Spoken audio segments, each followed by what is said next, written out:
Hey, and welcome to the highlights of episode number 183 with Kresser. Some of my favorite parts of this episode were when he shares the 4 lifestyle factors that you need to consider for epic health. I also loved when he talks about how to turn your genes on and off, how to reduce stress, and the power of a digital detox and how to actually do it. But there is so much more wisdom and knowledge that you get in the full episode. So, to listen to the full podcast and get all the info in the show notes, head on over to melissaambrosini.com/183 right now. Welcome, Chris. I'm so excited to have you on the show. It's been a long time coming. But for those that don't know you, can you tell us about your story and how you got to where you are today doing the wonderful work that you now do? Yeah, I didn't actually intend to have a career in medicine and healthcare. That was not my original plan. And I was actually working in film production. This was a long time ago now. And I decided to take some time off and step back and contemplate what might be next for me. So I basically sold everything that I owned and to fund an around the world trip. So my plan was to be gone for maybe 18 months or 2 years. And I'm a lifelong surfer. So I had a list of places that I'd wanted to go, starting with Indonesia. But actually, I began in Thailand because there was a 30-day, month-long meditation retreat that I wanted to do. That was amazing. That was an incredible way to start my trip. And in the meantime, I was swimming and getting ready for surfing 8 hours a day in Indonesia. And so I made it to Indonesia, spent a few months there, and I was surfing at a place called Lakey Peak, which some of your listeners who are surfers will be aware of. And I got really, really sick there. There was a trench of stagnant water where cows were kind of milling around and defecating right next to the river mouth. And the locals dug a trench to drain that stagnant pool that went into the river mouth, and that water went out into the surf break. And so a number of us who were there got, violently ill. And actually, an Aussie that I was staying with happened to have some antibiotics in his medical kit.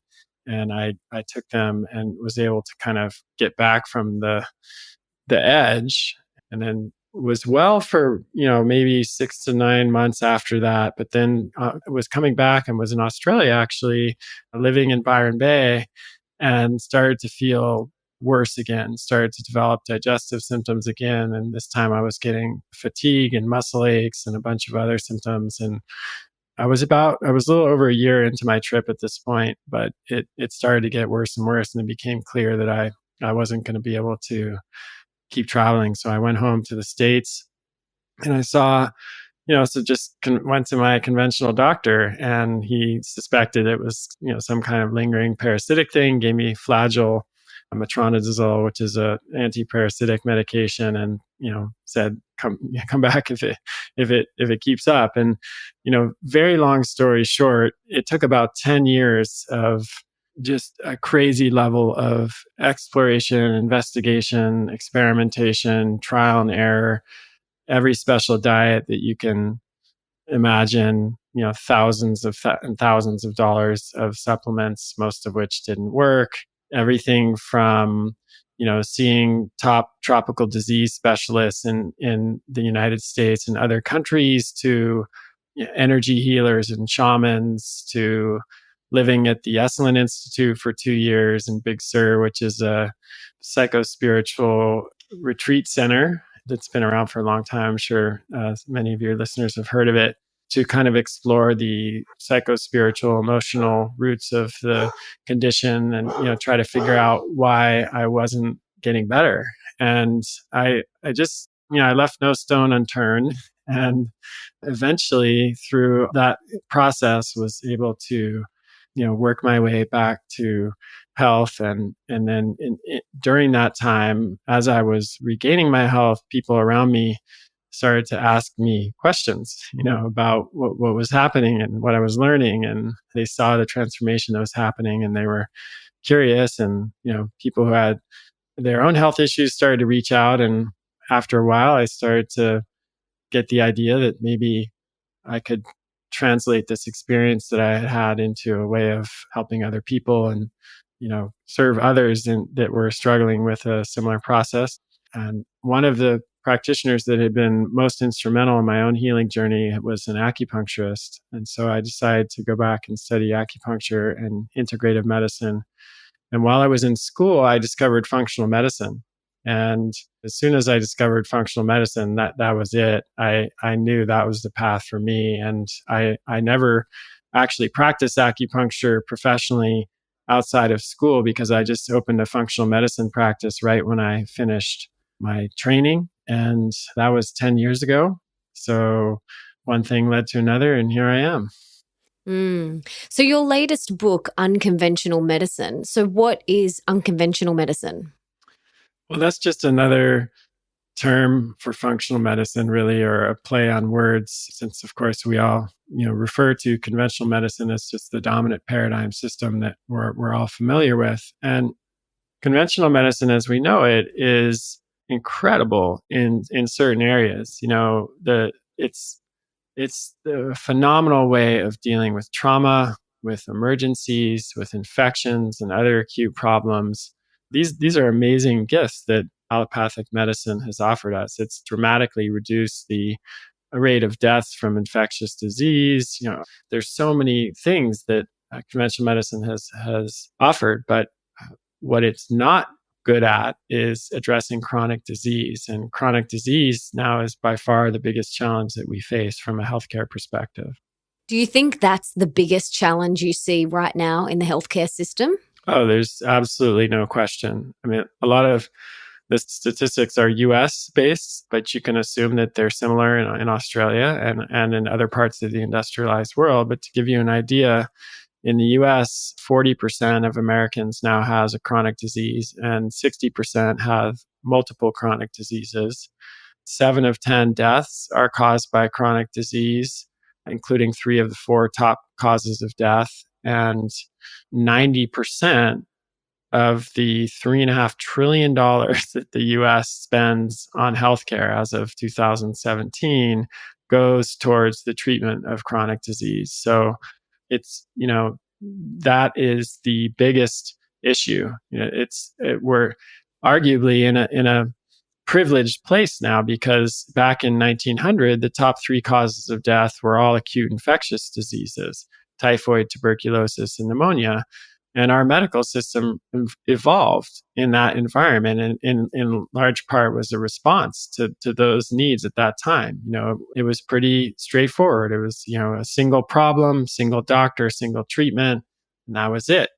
But if you fast forward to today, we have a totally different landscape where, as I said, you have people that have multiple chronic diseases. These are complex conditions that last for a lifetime rather than just being acute problems. And they often will see multiple doctors over a long period of time and be taking multiple treatments. So the level of complexity has increased dramatically.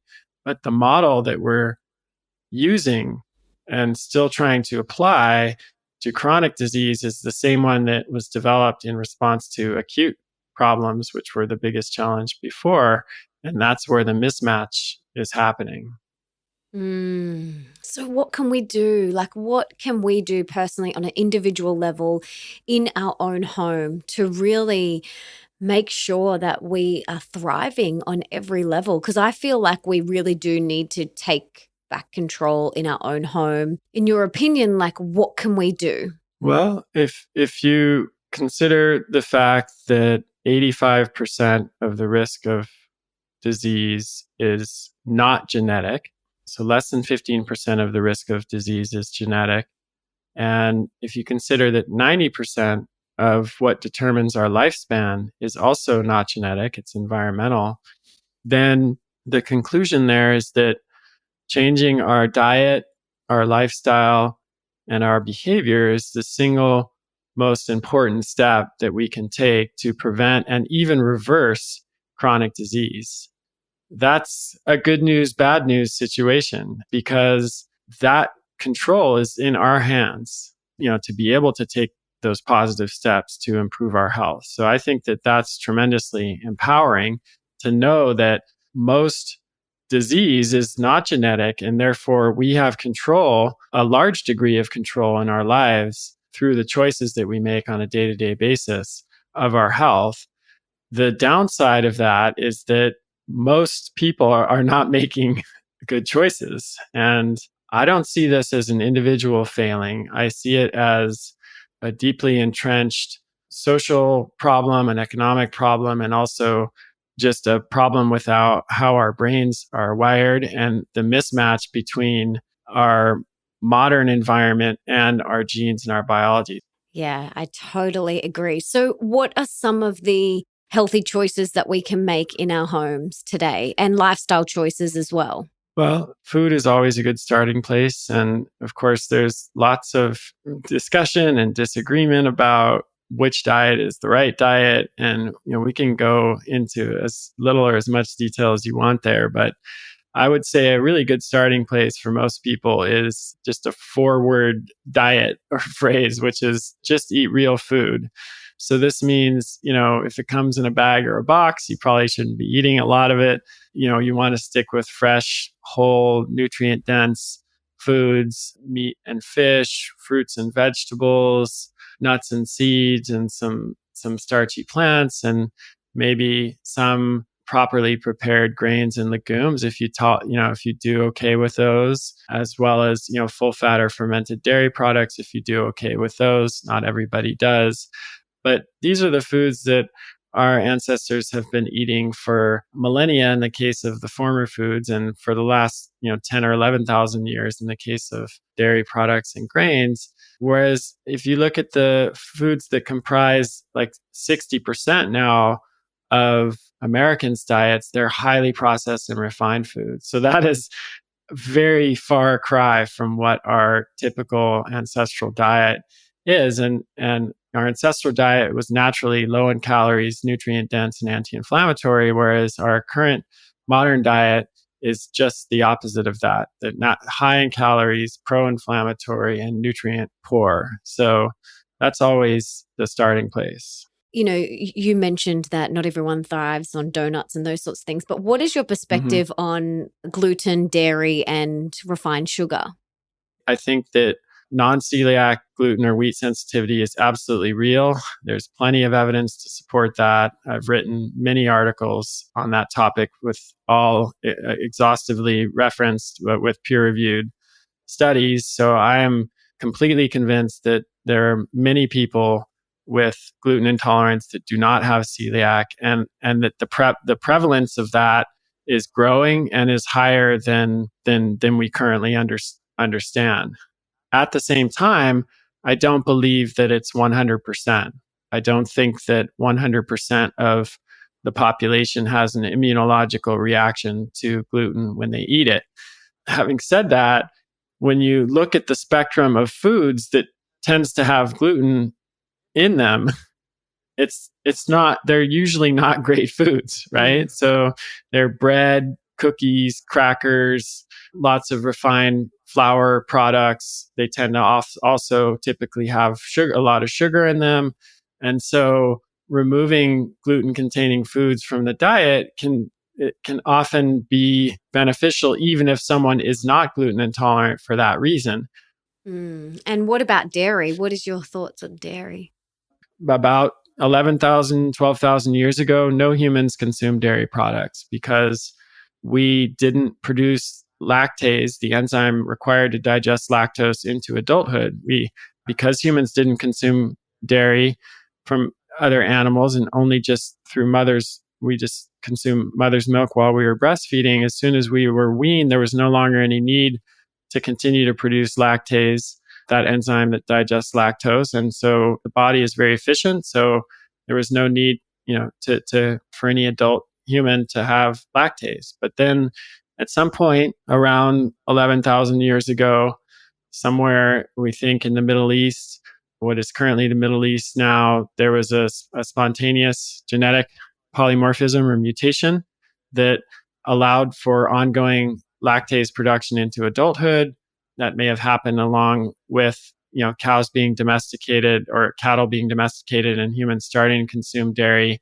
And during periods of drought and famine, dairy products like milk were helped people survive because they provided a source of sustenance and also of hydration. And so people who had the genetic polymorphism that enabled them to digest lactose would have had a survival advantage. And so those genes were selected for. And that genetic mutation then spread pretty rapidly to various parts of the world. So that today, about a third of people now around the world, particularly people of European and Northern European descent, have lactase persistence. So they have the ability to digest lactose in adulthood. So full fat dairy can be beneficial for people that tolerate it well. And that's the difference, because some people don't tolerate it well. And for those people, it will not be beneficial.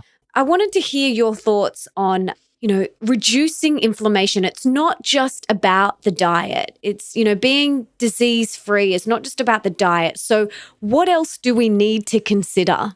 Well, I think the four most important pillars are sleep, physical activity, stress management, and diet.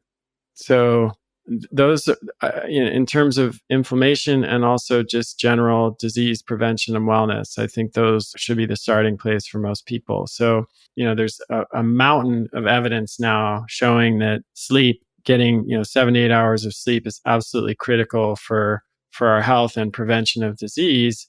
And yet we're really moving in the wrong direction there, as a global society. Stress is another huge one.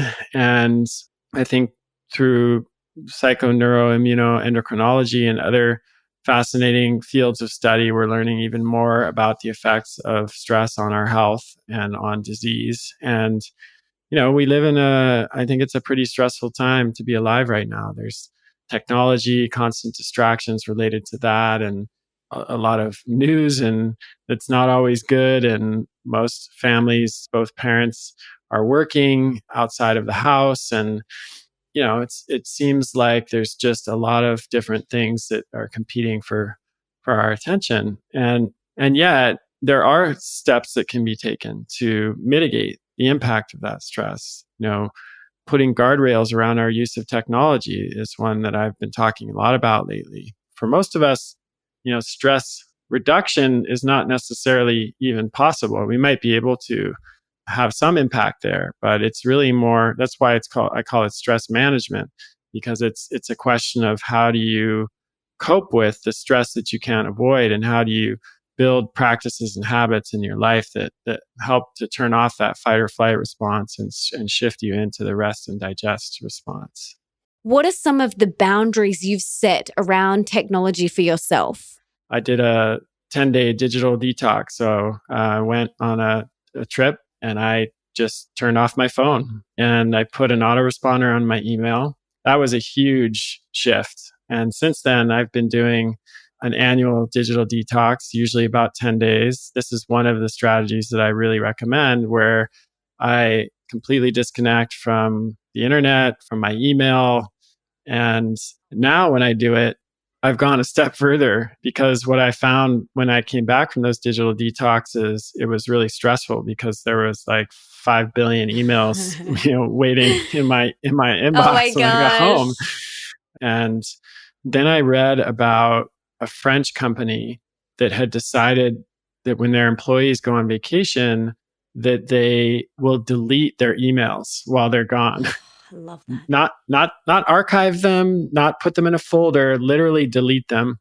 And they have an autoresponder too that goes back to the person and says, we are deleting this email, and if you need, attention right away, contact this other person. And now that's what I do. And it's absolutely liberating to come home to a zero inbox, and to know that if someone really did need something, they were able to get help from someone else in the company. And in addition to the 10 days that I do once a year, I also do shorter periods of that throughout the year, maybe three days here, 4 days there, on a kind of quarterly basis. And I can't tell you how much I look forward to those times. And to be honest, the only downside of it is toward the end of those times is like, when I start coming back, I find it sometimes hard to re-engage after I've been on those digital detoxes.